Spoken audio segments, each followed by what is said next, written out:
Assalamualaikum warahmatullahi wabarakatuh. Saya Nur Aina Nazirah binti Muhammad Khairul Azran dari Kru TVPSS Snack Channel. Hari ini 8 November 2025 berlangsungnya program Pemuda Tingkatan 1 bagi tahun 2026. Bak kata pepatah, sharing is caring. Mari kita saksikan.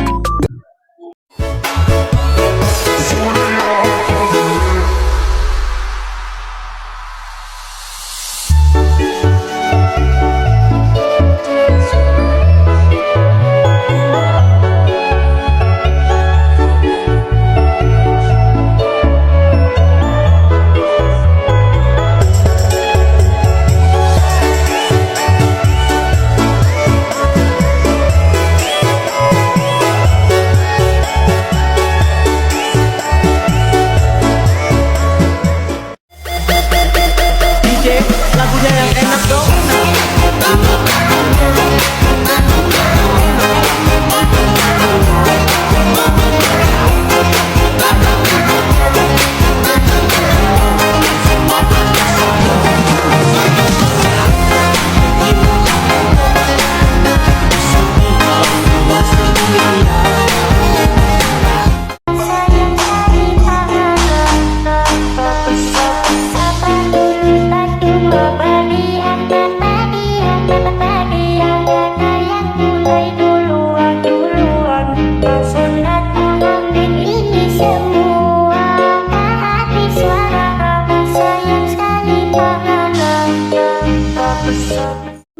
Apa khabar Puan? Alhamdulillah, baik. Izinkan saya bertanya, Ya. apakah pandangan Puan terhadap sekolah ini dari sudut luar dan dalam? Pendapat saya, sekolah ni ada KBT, kurikulum bersepadu tahfiz. Jadinya saya inginlah hantar anak saya ke sini untuk program hafazan 30 juzuk. Samping itu belajar akademik juga. Dan saya lihat sekolah ni nampak walaupun kecil tapi tenang. Tak perlu ramai tapi berkualiti. Itu saja. Terima kasih. Sama-sama. Bersama saya saudara Naufal. Apa khabar? Khabar baik. Izinkan saya bertanya. Boleh.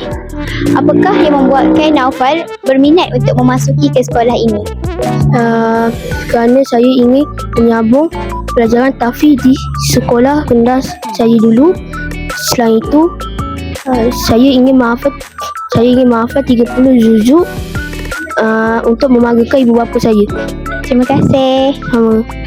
Akhirnya sampai juga kita di penghujung video. Saya Nur Aina Nazirah, wakil daripada warga Snatch, ingin mengucapkan selamat maju jaya kepada calon tingkatan 1 bagi tahun 2026. Itu sahaja daripada saya. Assalamualaikum. Bye.